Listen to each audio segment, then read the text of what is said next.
Continuamos relatando la conocida Guerra de los dos Pedros, un cruento enfrentamiento entre los dos reyes preponderantes en territorio ibérico. Por una parte, tenemos a Pedro I de Castilla y León, un sanguinario monarca que no permitía la más leve traición hacia su persona. Pasó a la historia como Pedro I el Cruel. En el otro bando está Pedro IV de Aragón, el Ceremonioso, un rey que, pese a su pequeña estatura y poca corpulencia, era todo un titán de las cancillerías. De momento tenemos una tregua firmada entre ambos reinos. Esto era un recurso muy habitual en los conflictos durante la Edad Media. Pocas potencias podían prolongar una guerra sin descanso durante meses y años.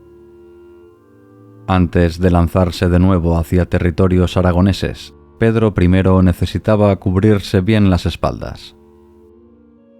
Primero de todo, volvió a restituir en el reino de Granada a su aliado Mohamed V, un rey que aportaba unas cuantiosas parias a raíz de su condición de vasallo del rey de Castilla.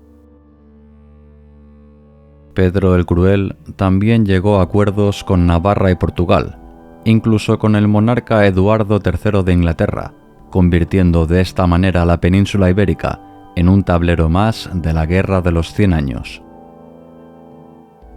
En 1362, un formidable ejército compuesto por 30.000 infantes, 12.000 caballeros y 36 máquinas de guerra se lanza a la conquista de Aragón sin una declaración de guerra previa. El objetivo es Calatayud, una de las villas más ricas del reino cuatribarrado, que inexorablemente cae en manos castellanas tras no poder recibir apoyo por parte del rey Pedro IV, que en aquellos momentos se encontraba en sus dominios de Perpiñán. Otros importantes enclaves como Tarazona, Ateca, Ariza o Torrijo van sucumbiendo a las huestes de Pedro I, cuyo objetivo final es poner pie en Zaragoza, aquella ciudad donde se coronan los reyes de Aragón. Pedro el Ceremonioso mueve sus fichas a toda prisa y reclama la vuelta de Enrique de Trastámara y su numerosa hueste. El rey aragonés consigue además un pacto con el rey Juan II de Francia. Pedro IV necesita tropas y aliados, o en todas las ciudades de su reino se izará el león rampante castellano. Pero el cruel rey castellano no ceja en su empeño y ahora decide que la ciudad a conquistar es Valencia. Tras el sometimiento de Teruel y otros importantes enclaves colindantes, los ejércitos castellanos se plantan a las puertas de la ciudad tomada 100 años atrás por Jaime I el Conquistador. El rey aragonés está en una situación crítica: todo o nada. Consigue llegar in extremis a Valencia, donde en inferioridad numérica hace retroceder a las tropas comandadas por Pedro I de Castilla, volviendo a refugiarse en los recios muros de Murviedro, aquella plaza que los antiguos llamaban Sagunto. Precisamente en esta villa fue donde en julio de 1363, gracias a la mediación papal, se firmó un nuevo acuerdo, la conocida como Paz de Murviedro, una tregua que sirvió a Pedro I para fletar una nueva poderosa armada. Pedro el Ceremonioso tuvo que elegir. La convivencia entre Enrique de Trastámara y Fernando de Aragón no era posible. Ambos caballeros eran los mejor colocados en la lista sucesoria en caso que falleciese Pedro I. El monarca aragonés tomó partido. Tras una vil celada, ordenó ejecutar a su hermanastro Fernando de Aragón, dejando expedito de esta manera el trono al pretendiente Trastámara. Las cláusulas firmadas entre Enrique y el monarca aragonés eran muy ventajosas para este último. Si don Enrique conseguía sentarse en el trono castellano, Murcia, Soria, Cuenca, Sigüenza y Medinaceli pasarían a formar parte del reino aragonés. Una vez concluido el invierno, Pedro I el Cruel decide retomar los ataques contra Valencia, que esta vez sí parece que va a caer bajo su dominio. El propio rey de Aragón se encuentra atrincherado en sus murallas, que poco a poco van cediendo ante el empuje castellano.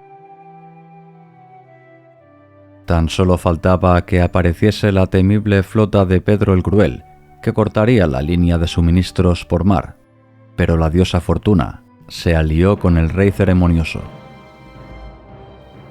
Una fortísima tormenta desbarató la mayoría de barcos que conformaba la armada castellana. Pedro I no tuvo más remedio que retroceder de nuevo a sus dominios y planear el siguiente ataque. Valencia había estado al alcance de su mano.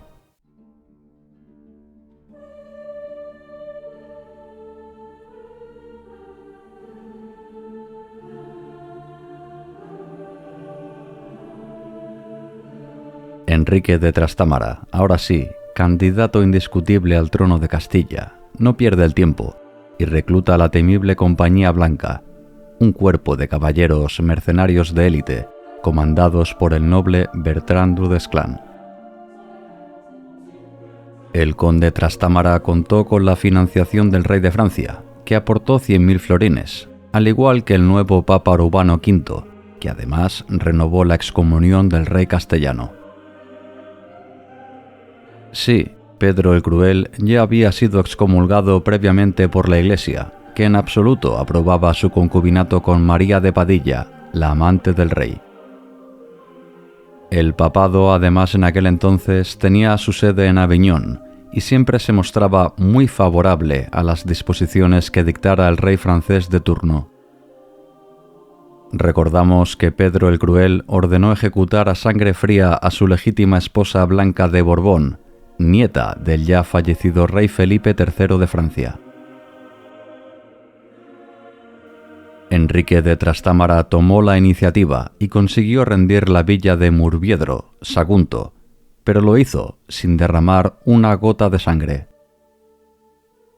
Convenció a sus defensores que abandonaran a Pedro I, un rey totalmente enajenado y que se encontraba preso de un espíritu diabólico. El pretendiente real prometió importantes señoríos y prebendas a los caballeros apostados en Murviedro, que no dudaron en pasarse a las filas de los Trastámara. Esta pérdida supuso un duro revés para Pedro I el Cruel, que veía como tras 12 años de reinado, comenzaba a quedarse solo en su trono. La crueldad había sido una buena herramienta para someter a los nobles de su reino, pero la situación ha cambiado. Viene un aspirante con un importante ejército y muchos de sus antiguos aliados ya no le temen y se pasan al bando Trastámara. Enrique llegó hasta Burgos, donde incluso se coronó como rey en el monasterio de las Huelgas. El pretendiente también se hace con otra capital del reino, Toledo. Su hermanastro Cruel se queda con Sevilla como último bastión. Pedro I no tiene más remedio que huir por la vía de la Plata rumbo a Galicia, lugar donde aún mantiene algunos aliados. Desde tierras gallegas zarpa hacia Bayona, donde consigue entrevistarse con Eduardo de Lancaster, el príncipe de Gales, aquel que era conocido como el Príncipe Negro, porque siempre entraba en combate con una armadura de este color. Una vez concluido el conflicto sucesorio, Vizcaya pasaría a formar parte de Inglaterra. Este es el acuerdo firmado por el monarca castellano y el sucesor inglés. El Príncipe Negro participará con 10.000 caballeros en la Guerra de los Dos Pedros, ahora ya convertida en una lucha sucesoria por el trono castellano.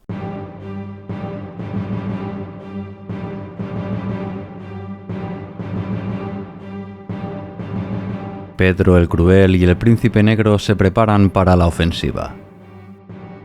En abril de 1367 se celebra la conocida como Segunda Batalla de Nájera, con un resultado que arrojó una victoria aplastante para las tropas castellanas, que obligaron a Enrique de Trastámara a huir de nuevo a Francia. La locura y sed de venganza ciegan a Pedro el Cruel tras el éxito de Nájera. Después de la batalla, ordena una serie de nuevas despiadadas ejecuciones a sus enemigos e incluso aliados, una forma de obrar poco caballeresca que soliviantó a Eduardo de Lancaster. Pedro I se demoró en el pago a las huestes inglesas, además de dar largas al príncipe de Gales respecto a la entrega de Vizcaya. El noble inglés se percata de la catadura moral del monarca castellano y lo abandona a su suerte, firmando un tratado de paz con Pedro IV el Ceremonioso. El rey castellano y el aragonés estaban exhaustos. 13 años de guerra habían mermado tanto su capacidad militar como las arcas reales de ambos reinos. En agosto de 1367 se firmó una paz duradera entre ambos territorios. Pedro IV necesitaba concentrar sus recursos en el Mediterráneo y su igual Pedro I debía atender a la desbocada guerra civil que se estaba gestando en el corazón de su reino. Enrique de Trastámara regresó a Castilla con el apoyo de Francia y comenzó a ganarse el favor de muchos nobles, villas y concejos. Pedro el Cruel cada vez estaba más aislado en su propio reino. Su política del terror había provocado un abandono masivo de aquellos que alguna vez fueron sus más fieles servidores. El único apoyo con el que contaba era el reino de Granada, que acordó el envío de tropas de refuerzo africanas, una política que hundió todavía más el descrédito del soberano castellano. No se podía tolerar que un monarca cristiano se sirviera y facilitara el paso a la península ibérica a un importante ejército musulmán. En marzo de 1369, la batalla decisiva se produjo en Montiel. Los ejércitos de Enrique de Trastámara vencieron a los de su hermanastro, que tuvo que retirarse al cercano castillo de la Estrella y pedir el auxilio desesperado de Bertrand du Guesclin, el comandante de la Compañía Blanca, que en aquellos momentos se encontraba bajo las órdenes de su hermanastro. El general mercenario aceptó una entrevista con el aún rey castellano, que le prometió grandes cantidades de dinero y prebendas si le ayudaba a escapar, pero todo fue un engaño. Bertrand concertó una cita con Pedro el Cruel en una tienda a las afueras del castillo, pero ahí estaba también Enrique de Trastámara. La guerra civil castellana acabaría con un combate singular. Pedro I, desarmado y sin protección, se abalanzó contra su hermanastro y consiguió derribarlo. A punto estuvo de someterlo y quitarle la daga que empuñaba. Parecía que Pedro I iba a acabar con Enrique, pero el noble Bertrand, que hasta entonces no se había entrometido en la lucha fratricida, veló por los intereses de Francia. Ni quito ni pongo rey, pero ayudo a mi señor. Estas fueron las palabras que pronunció antes de zancadillear a Pedro I, dejando el camino expedito a Enrique II, que no dudó en acabar definitivamente con la vida de Pedro I y su dinastía, fundada 200 años atrás por Alfonso VII el emperador. Comenzaba de esta manera el reinado de los Trastámara, una estirpe que en poco tiempo consiguió cumplir un viejo sueño de muchos nobles y monarcas peninsulares: unir los reinos de Castilla y Aragón en la figura de Fernando e Isabel la Católica, ambos descendientes de dos ramas de los Trastámara. Esta dinastía, si bien no perduró en el tiempo, puso las bases para que se consolidasen los cimientos de la España de hoy en día, una amalgama de reinos, condados y diversos señoríos que finalmente tomarían forma bajo el reinado de los Habsburgo.